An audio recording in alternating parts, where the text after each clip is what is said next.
CBSE ने officially अपनी date sheet जारी कर दी और ऐसे में हर बच्चे के मन में ये सवाल है कि क्या मैं लेट हो चुका हूँ इस बोर्ड के एग्ज़ाम के लिए। क्या मैं अभी से अगर अपनी प्रिपरेशन स्टार्ट करता हूँ तो इतना सफिशिएंट टाइम है कि मैं अच्छे तरीके से डिसेंट स्कोर कर पाऊँ अपने आने वाले बोर्ड के एग्ज़ाम में।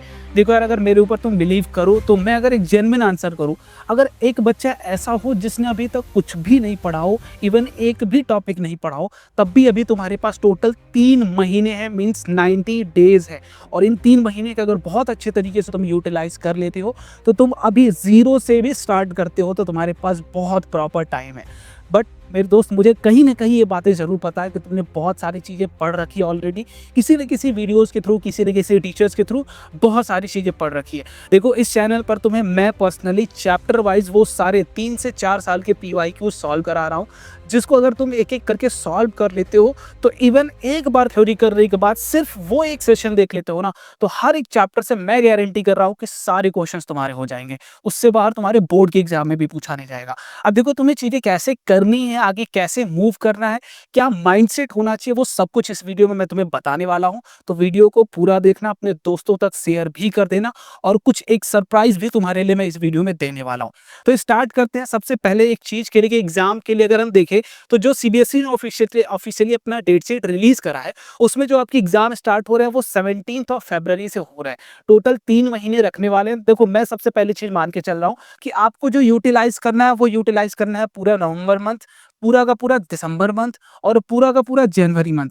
बाकी जो फरवरी है वो तुम्हारे लिए एक बोनस मंथ होने वाला है कि जिसमें तुम अपने आप को रिवीजन कराओ, अपने आप को और स्कोर इनहेंस करने की प्रॉपर्टीज को रखना, लिखने की प्रैक्टिस करना, प्रेजेंटेशन स्किल में सुधार करना। तो फरवरी पूरा तुम्हारे लिए बोनस है। बट ये 3 महीने कैसे यूटिलाइज करें कि हमारा मैक्सिमम स्कोर आए, तो इस वीडियो को पूरा जरूर देखना। देखो, आगे बात करते हैं। सबसे पहली जो चीज तुम्हें ये पता होना चाहिए कि तुम कहाँ हो, प्रिपरेशन लेवल तुम्हारा कितना है। सबसे पहले तुम कमेंट करके मुझे ये बताओ कि तुम्हारी प्रिपरेशन लेवल कितनी है। तुम कितना टारगेट बोर्ड में स्कोर करने वाले हो, कितना तुम चाहते हो कि मेरा स्कोर इतना आए। देखो, जब तक ये तुम सेट नहीं करोगे तुम उस हिसाब से मेहनत ही नहीं करोगे। अगर मेरे दिमाग में कोई टारगेट ही नहीं तो मैं मेहनत भी जनरल कुछ रैंडम कर रहा होगा, लेकिन अगर 90% मैंने टारगेट सेट करा है तो मैं मेहनत भी 90% वाली ही करूंगा। तो ये पहले कमेंट बॉक्स में करो, कमेंट करो। और साथ ही साथ इतना भी अपने दिमाग में सेट करना है कि मेहनत भी उतनी करनी पड़ेगी, तो एक जेन्युइन टारगेट जरूर कमेंट कर देना।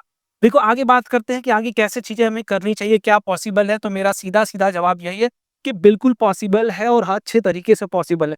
लेकिन क्या क्या चीजें तुम्हें करनी है। सबसे पहला कि कौन कितने महीने अपने पास है, नवंबर मंथ है अपना, दिसंबर मंथ है। देखो, एकदम रिलैक्स मोड से अपनी चीजें स्टार्ट करना। तुम नवंबर और दिसंबर में सिर्फ तुम्हें करना है सिलेबस कंप्लीशन और कुछ भी नहीं करना। अगर तुमने पढ़ रखा है तब भी उसको फिर से पढ़ रखो। शुरू से लेके लास्ट तक के सारे चैप्टर्स को कंप्लीट करना है, सिलेबस कंप्लीशन पे पूरा दिमाग देना है।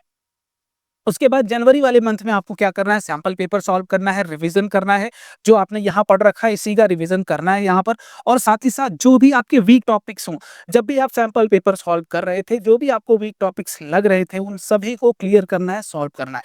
अब देखो, तुम्हारे मन में एक सैंपल पेपर को लेकर जरूर डाउट होता है कि भैया क्या, कौन सा सैंपल पेपर ले। देखो, एक ऑनेस्ट रिव्यू अगर मैं तुम्हें दूं, एक जेन्युइन दूं, तो आपको मैं अगर सजेस्ट कर रहा हूं तो आपको मैं सजेस्ट करूंगा एजुकार्ड पब्लिकेशन की ये सैंपल पेपर बुकलेट। ये इसलिए जेन्युइन है क्योंकि इसमें जेन्युइन चीजें दी गई हैं। अब इसमें क्या क्या है, सबसे पहले अगर आप देखोगे, एक मॉड्यूल दिया गया है जिसको अगर तुम सॉल्व करते हो तो इसमें चैप्टर वाइज तुम्हें वर्कशीट मिलती है हर एक चैप्टर के लिए। लेट सपोज तुमने चैप्टर पढ़ा केमिकल रिएक्शन इक्वेशन, एक वर्कशीट है उस चैप्टर की, वो सॉल्व कर लिया तुमने। 2 से 3 वर्कशीट होगी पर चैप्टर, वो सॉल्व कर लिया। अब उसके बाद जब कंप्लीट केमिस्ट्री हो गई तो सेक्शनल पेपर भी दिया गया और साथ ही साथ फुल पेपर भी है। तो ये एक बेस्ट तरीका है। और फरवरी मंथ के लिए आपके पास 2 पेपर भी दिए गए हैं, गेस्ट पेपर, जिनसे 60% डायरेक्टली तुम्हारे बोर्ड एग्जाम में पूछा जाता है। तो ये पेपर भी सॉल्व कर सकते हो। इसकी लिंक मैं डिस्क्रिप्शन बॉक्स में दे दे रहा हूँ, वहां से परचेज करोगे तो मैक्सिमम डिस्काउंट मिल जाएगा। तो जाओ वहां से परचेज कर लो। तो चलो, सैंपल पेपर वाली तो प्रॉब्लम खत्म हो गई, परेशानी वाली चीजें सारी हट गई। भैया ये क्या सॉल्व करें, ये डन हो गया। अब आगे बात करते हैं सिलेबस कैसे कंप्लीट करना है, क्या प्रॉपर रोड मैप होना चाहिए। देखो, जो भी आपका थ्योरेटिकल पार्ट है ना बेटा, जो भी आपकी थ्योरी है वो सब कुछ आपको कंप्लीट करना है वन शॉट वीडियो से।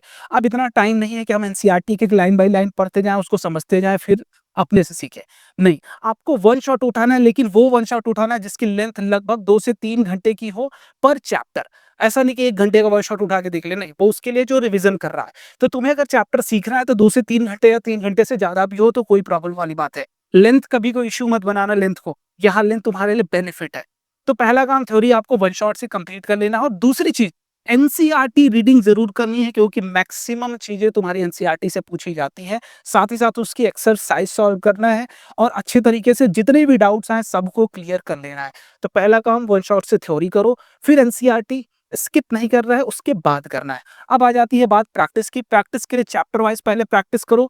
अब जब चैप्टर वाइज़ तुम्हारी प्रैक्टिस डन हो जाए देन उसके बाद सेक्शन वाइज़ प्रैक्टिस करो, सेक्शन वाइज़ हो जाए तब जाके कंप्लीटली करो। लेट्स सपोज़ एसएसटी की बात करते हैं, पहले हिस्ट्री का सेक्शन कंप्लीट कर लिया तुमने चैप्टर वाइज़, फिर हिस्ट्री कंप्लीट कर लिया, अब एसएसटी कर रहे हो। तो ये तीनों पूरा का पूरा रोड मैप है इस तरीके से। अब रिवीजन के लिए क्या-क्या चीज़ें करनी है वो मैं बता देता हूँ तुम्हें फटाफट से। रिवीजन का रोड मैप एकदम क्लियर है बेटा। सबसे पहले तुम्हें पीवाईक्यू सॉल्व करनी है जिससे तुम्हें आइडिया लगेगा क्वेश्चन का पैटर्न कैसा पूछा जाता है, क्या अप्रोच होनी चाहिए और ये सब कुछ तुम्हें टाइमर लगा के सॉल्व करना है। स्पीड मेंटेन होनी चाहिए।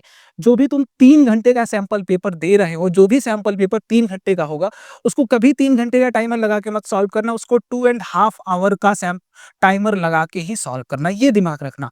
वो आधे घंटे तुम्हारे एग्जाम में तुम्हें बोनस मिलेंगे। ठीक है, ये थी तुम्हारी बोनस टिप। ये करना है तुम्हें 3 घंटे का सैंपल पेपर जब भी लगाना है, उसको 2.5 घंटे का ही मान के सॉल्व करना है ताकि तुम्हारी प्रैक्टिस ऐसी हो, हैबिट ऐसी बन जाए, एग्ज़ाम में तुम्हें हेल्प मिल जाए। ठीक है?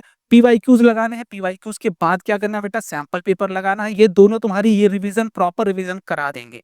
तुम्हें बार-बार थ्योरी नहीं पढ़नी है, प्रैक्टिस से रिवीज़न करना है और जब ये दोनों करोगे, इसमें कुछ इम्प्रूवमेंट की ज़रूरत पड़ेगी, कुछ मिस्टेक्स होंगी तुम्हारी, कुछ प्रॉब्लम्स तुम फेस करोगे, वो इम्प्रूव करो, फिर रिपीट करो, फिर पेपर लगाओ, फिर इम्प्रूवमेंट करो, फिर पेपर लगाओ, फिर इम्प्रूवमेंट करो। बस इतना तुम अगर कर लेते हो तो तुम्हारे आने वाले बोर्ड्स में मैं गारंटी कर रहा हूँ कि तुम्हारे डेफ़िनिट स्कोर आएगा।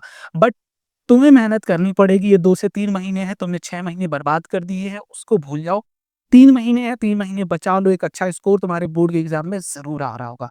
मिलते हैं अगले वीडियो में, बाय बाय, जय हिंद।